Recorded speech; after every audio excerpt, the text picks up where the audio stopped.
So hello everyone, greetings of the day. मैं Ravi Tiwari, gate academy के इस प्लेटफॉर्म में आप लोगों का स्वागत है। आज के इस सेशन में हम लोग आरआरबी जेईई 2024 का जो एग्जामिनेशन कंडक्ट हो रहा है उसमें ऑफिशियल नोटिफिकेशन में जो इलेक्ट्रिकल एंड एलाइड इंजीनियरिंग का सिलेबस दिया हुआ है उसके बारे में हम लोग डिस्कशन करते हैं, जिससे जितने भी की पॉइंट्स हैं, जितने भी सब्जेक्ट दिए हुए हैं, उनके कैचमेंट एरिया का आपको आइडिया होगा कि कौन कौन से कवरेज से क्वेश्चंस देखने के लिए मिल सकते हैं, आपको क्या क्या की पॉइंट्स दिए हुए हैं सिलेबस में। तो किसी भी एग्जामिनेशन का प्रिपरेशन स्टार्ट करने से पहले हम लोगों को उसके सिलेबस के बारे में जान लेना चाहिए। चलिए ध्यान देते हैं कि syllabus for electrical and allied engineering group exam group JE. तो फर्स्ट की पॉइंट दिया हुआ है टेक्निकल एबिलिटी सेक्शन में, बेसिक कॉन्सेप्ट्स। तो बेसिक कॉन्सेप्ट क्या है इलेक्ट्रिकल इंजीनियरिंग के? जो भी बेसिक कॉन्सेप्ट है, concepts of resistance, inductance, capacitances, right, and resistance में किस तरीके से वेरिएशन होता है, टेम्परेचर डिपेंडेंट जो वेरिएशन देखने के लिए मिलते हैं, तो various factors affecting them, concepts of current, voltage, power, energy and their units. तो बेसिक जो डेफिनेशंस हैं या फिर जो मैथमेटिकल एक्सप्रेशंस हैं, डेरिवेशंस हैं, उनके बेसिस पे जो न्यूमेरिकल क्वेश्चन फ्रेम किए जाते हैं वहां पे आपको ध्यान देना है। तो ये बेसिक कॉन्सेप्ट जो है इलेक्ट्रिकल इंजीनियरिंग के वो सेक्शन देखने के लिए मिल रहा है। देन ये ऑब्वियस सी बात है, basics of electrical engineering BEE का जो सब्जेक्ट है वही का सब पोर्शन आपको देखने के लिए मिल रहा है। देन हम लोग बात करें सर्किट लॉ। तो सर्किट लॉ कौन कौन से हैं? Kirchhoff's law, Kirchhoff voltage law, Kirchhoff current law, इसके बारे में आपको आइडिया, कौन सा law of conservation of energy पे बेस्ड है, कौन सा law of conservation of charge पे बेस्ड है, तो इसके बारे में आपको डिटेल्ड आइडिया होना चाहिए, राइट। नेक्स्ट हम लोग बात करें simple circuit solution using network theorems. जो नेटवर्क थ्योरम्स होते हैं, थेवेनिन्स, नॉर्टन्स, टेलेगेंस, तो इनके बारे में आपको मिलमेंस थ्योरम, इनके बारे में बेसिक आइडिया होना चाहिए। उतना एनालिटिकल क्वेश्चन नहीं पूछेगा, लेकिन हाँ हो सकता है थेरेटिकल क्वेश्चन भी पूछ दे, और हो सकता है रिलेटेडली आरटीएच निकालने के लिए बोल दे, आपको वीटीएच फाइंड आउट करने के लिए, या नॉर्टन करंट निकालने के लिए बोल दे। तो इस तरीके के क्वेश्चंस आपको देखने के लिए मिल सकते हैं।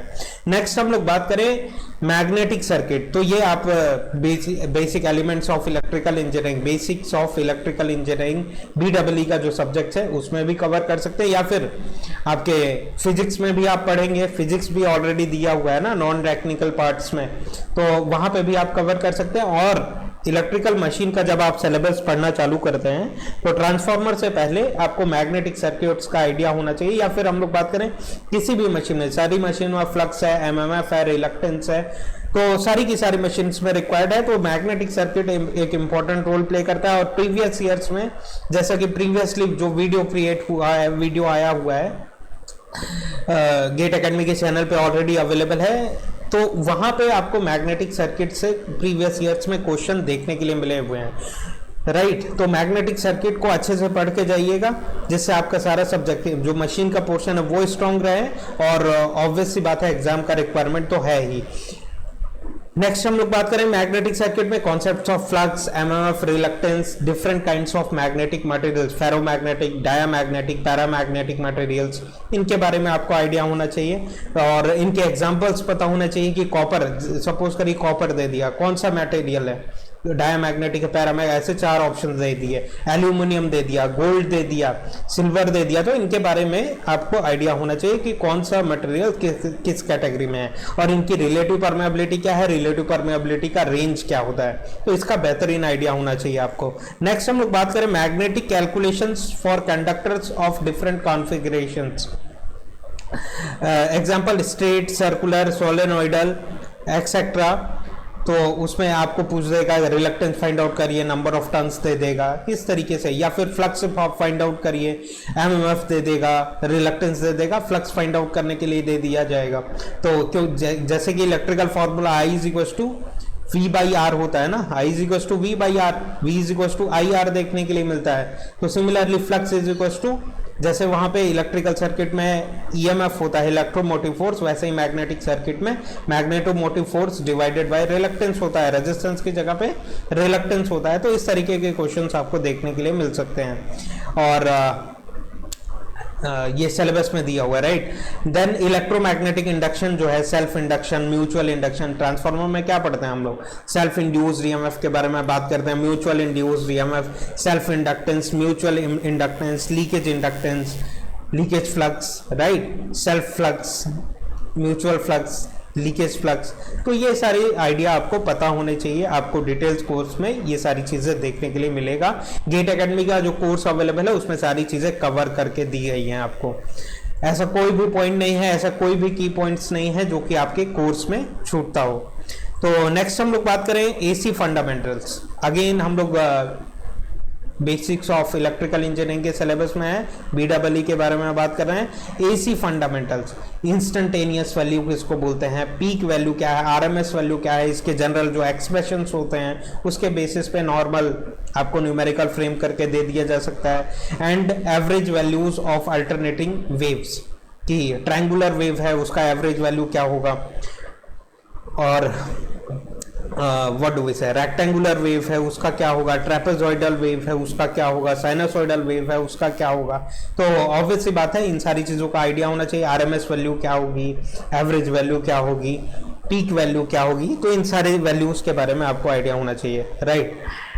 Representation of sinusoidal wave forms, की किस तरीके से रिप्रेजेंट करते हैं इंस्टेंटेनियस फॉर्म में, जैसे कि हम लोग लिखते हैं ना v of t is equal to vm sine omega naught T और समथिंग लाइक दैट। तो इसके बारे में आपको आइडिया होना चाहिए कि यहाँ पे कौन सा पैरामीटर्स क्या रिप्रेजेंट कर रहा है, किस तरीके से वेव फॉर्म को हम लोग रिप्रेजेंट कर सकते हैं। Simple series and parallel AC circuits, तो ऑब्वियसली बात है series and parallel AC circuits को किस तरीके से सॉल्व करेंगे, करंट डिवीजन कैसे कराएंगे और वोल्टेज का डिवीजन कैसे होगा। पैरेलल में क्या होता है, वोल्टेजेस क्या डिवीजन में होते हैं या सेम होते हैं, तो करंट सेम होता है क्या पैरेलल में या फिर डिवाइड होता है। तो ये सारी बेसिक आइडिया आपको होने चाहिए।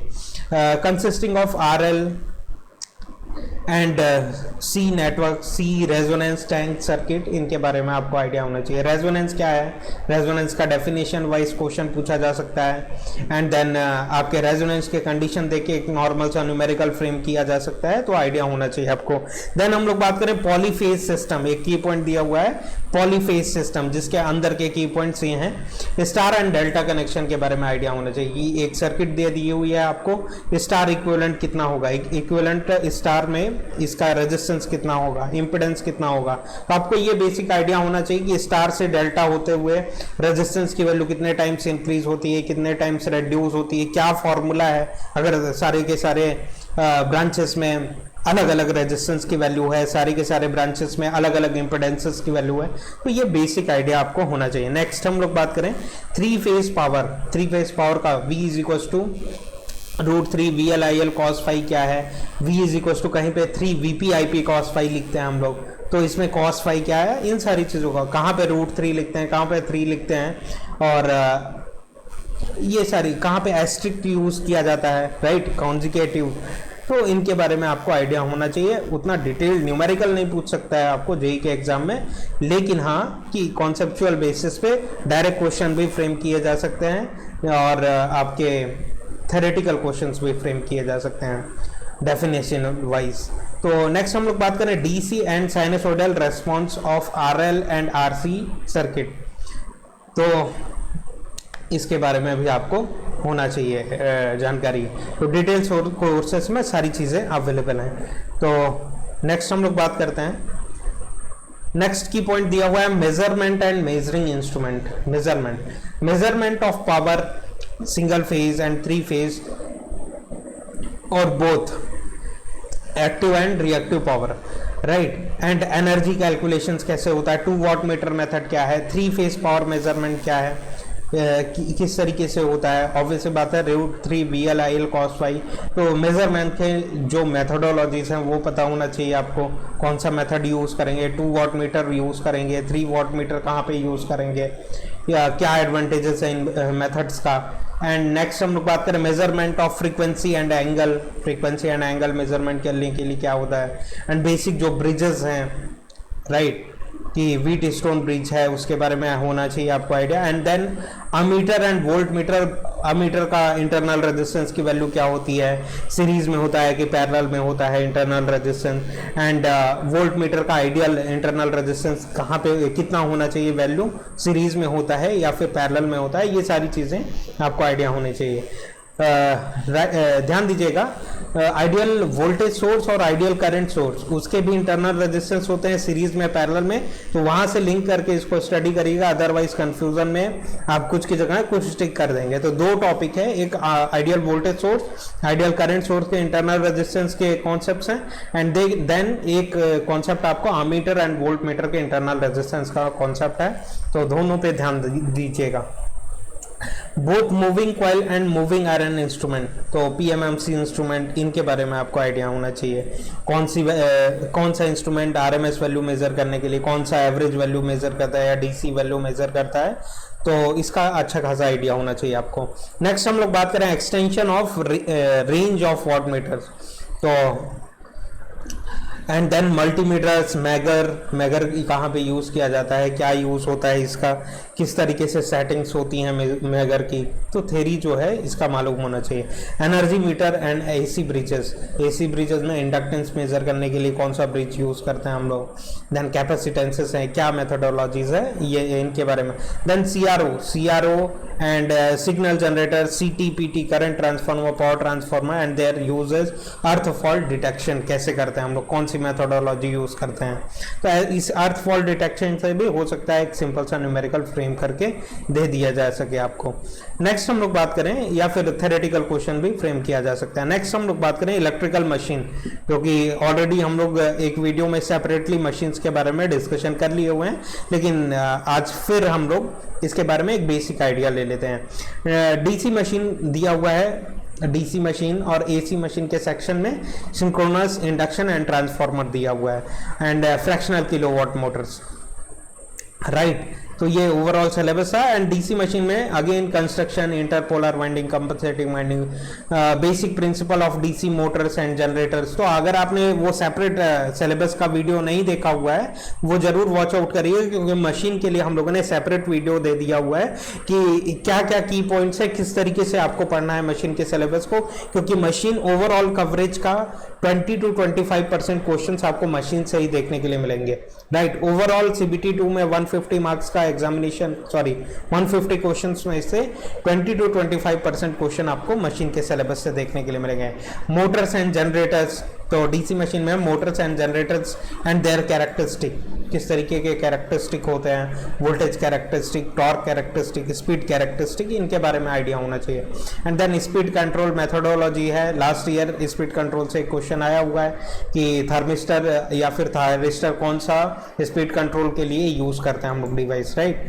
तो टेम्परेचर डिपेंडेंट रेजिस्टेंसेस होते हैं ये थर्मिस्टर, थायरिस्टर, इनका यूज़ करके हम लोग फीड वाइंडिंग के थ्रू फ्लक्स को चेंज करके या फिर कुछ अरेंजमेंट करके स्पीड कंट्रोल ऑपरेशन परफॉर्म करते हैं। डिटेल सिलेबस में इसके बारे में डिटेल में बात करेंगे हम लोग। नेक्स्ट हम लोग बात करें एंड स्टार्टिंग डीसी मोटर्स की स्टार्टिंग मैथोडोलॉजीज क्या है, किस तरीके से स्टार्ट होती हैं, and methods of braking of motor, regenerative braking and dynamic braking, तो इनके बारे में आइडिया होना चाहिए। Losses and efficiency of DC machine, तो लॉसेस एंड एफिशिएंसी में हम लोग बात करें hysteresis, copper loss, core loss, overall.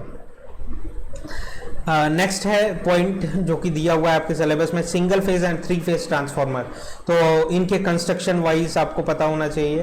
And principal of operation, equivalent circuit, voltage regulation. Voltage regulation में देखिए, वोल्टेज रेगुलेशन का जो टॉपिक है सारी की सारी मशीन्स में देखने के लिए मिलेगा, लाइक सिंक्रोनस पढ़ेंगे तब भी वोल्टेज रेगुलेशन देखने के लिए मिलेगा आपको।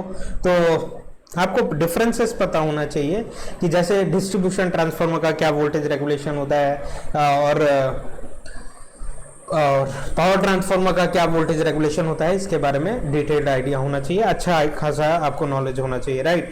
And then open circuit and short circuit test, जबकि very frequently question previous years में पूछे गए हैं।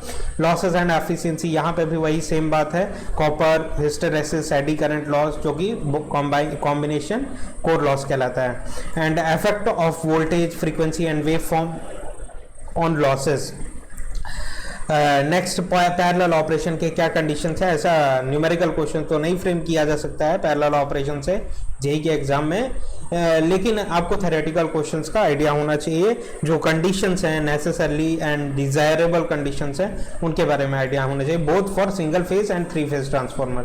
ऑटो ट्रांसफार्मर की कुछ बेसिक फार्मूलाज हैं या फिर उनका अरेंजमेंट है, उनके बारे में आइडिया होना चाहिए आपको। And then 3 phase induction motor, rotating magnetic field principle. देखिए सबसे ज्यादा रेलवेज में आपको 3 फेज इंडक्शन मोटर्स ही देखने के लिए मिलेंगे, क्योंकि जितने भी इंजन्स हैं सारी के सारे 3 phase induction machine based engines आपको देखने के लिए मिलेंगे। तो इंडक्शन मशीन और नॉट ओनली इन रेलवेज, हर जगह पे इंडक्शन मशीन का एक अच्छा खासा इंपॉर्टेंस है।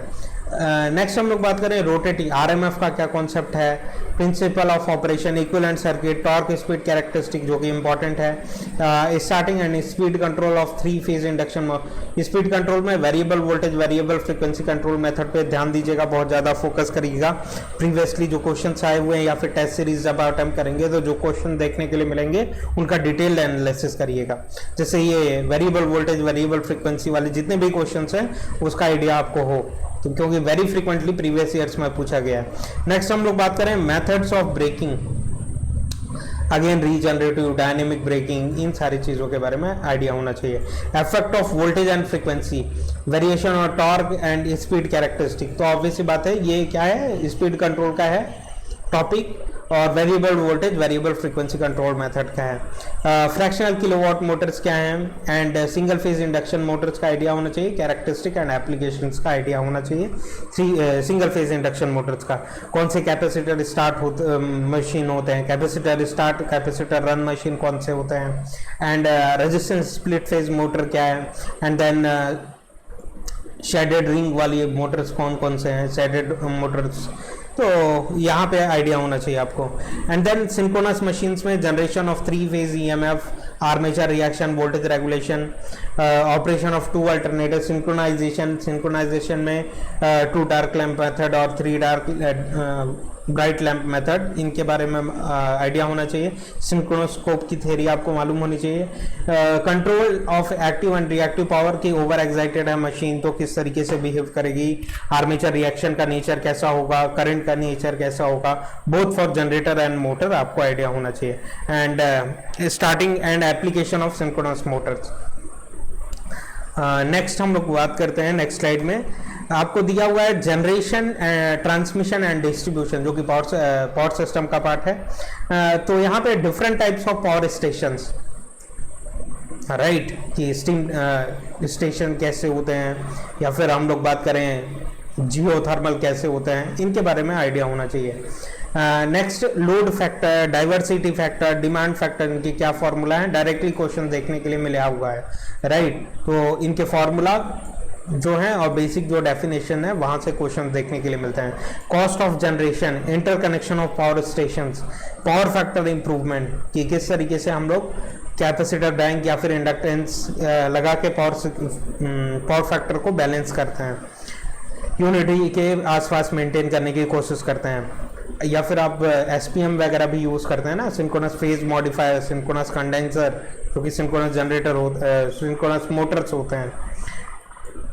एक क्वेश्चन है मेरे माइंड में, आप लोग कमेंट सेक्शन में बताने की, इसका आंसर बताने की कोशिश करिएगा कि as a SPM synchronous phase modifier या फिर सिंक्रोनस कंडेंसर हम लोग हमेशा सिंक्रोनस मोटर्स क्यों यूज करते हैं, सिंक्रोनस जनरेटर्स क्यों नहीं यूज करते हैं? क्योंकि ओवर एक्साइटेड मशीन, चाहे वो जनरेटर हो चाहे मोटर हो, बोथ रिएक्टिव पावर की डिलीवरी कर सकते हैं ना, जनरेटर भी कर सकता है मोटर भी कर सकता है। तो लेकिन क्या रीजन है कि as a SPM synchronous phase modifier, synchronous condenser, synchronous generator को प्रेफर नहीं करते हैं, हम लोग सिंक्रोनस मोटर्स को प्रेफर करते हैं। ध्यान दीजिएगा, इसके बारे में कमेंट सेक्शन में बताने की कोशिश करिएगा इसके answer. Various types of tariffs, types of fault के बारे में आपको आइडिया होना चाहिए। And then current for symmetrical faults, तो लाइन टू ग्राउंड फॉल्ट है, डबल लाइन ग्राउंड फॉल्ट है, इनके बारे में आइडिया होना चाहिए। नेक्स्ट हम लोग बात करते हैं स्विच गियर्स एंड प्रोटेक्शन के बारे में, किस तरीके से कौन कौन से डिवाइसेस यूज करते हैं, सर्किट ब्रेकर्स का क्या कॉन्फ़िगरेशन है, ये सारे डिस्कशन आपको मालूम होने चाहिए। Next rating of circuit breakers, ratings of circuit breakers, principle of arc extinction by oil and HRC fuses, protection against earth leakage, overcurrent, etc. and Buckau's relay. Buckau's relay का क्या function है, इसके बारे में Buckau's relay से very frequently question पूछे गए हैं। मर्ज प्राइस सिस्टम क्या है, protection of generators and transformer क्या है, protection of feeders and bus bars क्या है, लाइटनिंग अरेस्टर क्या है, various transmission and distribution system क्या है, कंपैरिजन ऑफ कंडक्टर मटेरियल्स क्या है and efficiency of different system क्या है। तो इनका आइडिया होना चाहिए आपको पावर सिस्टम का syllabus. Then cables, cable again power system का पार्ट है, different types of cables, cable rating and D rating factor के बारे में आइडिया होना चाहिए। एंड देन एक पॉइंट दिया हुआ है एस्टिमेशन एंड कॉस्टिंग का, जो कि डिप्लोमा के स्टूडेंट्स इससे परिचित होते हैं, लेकिन जो इंजीनियरिंग ग्रेजुएट्स होते हैं उनको कम आइडिया होता है इनके बारे में। तो सिंपल से टॉपिक है, ज़्यादा कुछ है नहीं इसमें, जो कि गेट एकेडमी में कवर कराया गया है। Estimation of lightning scheme, electric installation of machines and relevant IE rules, and then earthing practices and IE rules के बारे में आपको आइडिया होना चाहिए। तो ये था आपका डिटेल सिलेबस।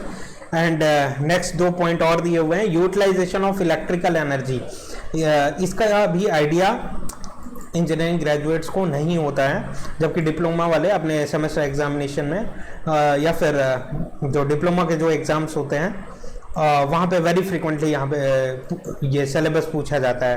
तो गेट एकेडमी में कवर कराया गया है आपका इल्यूमिनेशन वाला part, electric heating, electric welding, electroplating and electric drives and Motors के बारे में आपका डिटेल सिलेबस कवर कराया गया, ध्यान दीजिएगा।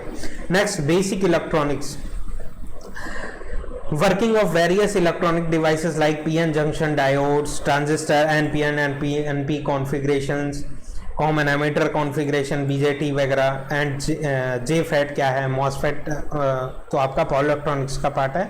एंड JFET का आइडिया होना चाहिए आपको। And simple circuits and using this devices, simple circuit using this devices, तो इन डिवाइसेस का यूज़ करके एक सिंपल सा सर्किट दे दिया, वहाँ पे KVL KCL अप्लाई करके न्यूमेरिकल्स भी फ्रेम किया जा सकता है। तो ये था overall syllabus electrical and allied engineering का। आशा करते हैं आपको पसंद आया होगा और इसी सिलेबस के बेसिस पर तैयारी आज के दिन से ही चालू करिए। और अगर आपको कोई डिफ़िकल्टी हो रही हो प्रिपरेशन करने में, तो आप गेट एकेडमी के टीम्स के साथ कभी भी जुड़ सकते हैं। जस्ट अ सेकेंड, क्योंकि गेट एकेडमी की टीम आपकी हेल्प करने के लिए हमेशा तत्पर है। देखिए ध्यान दीजिएगा इन डेट्स के बारे में कि आरआरबी का जो रिक्रूटमेंट है स्टार्ट हो चुका है। इसका एप्लीकेशन डेट जो कि 30 जुलाई 2024 से 29 ऑफ अगस्त लास्ट डेट है इसका 2024। टोटल पोस्ट 7900 पोस्ट हैं, इग्नोर मत करिए, बहुत अच्छी खासी अपॉर्चुनिटी है।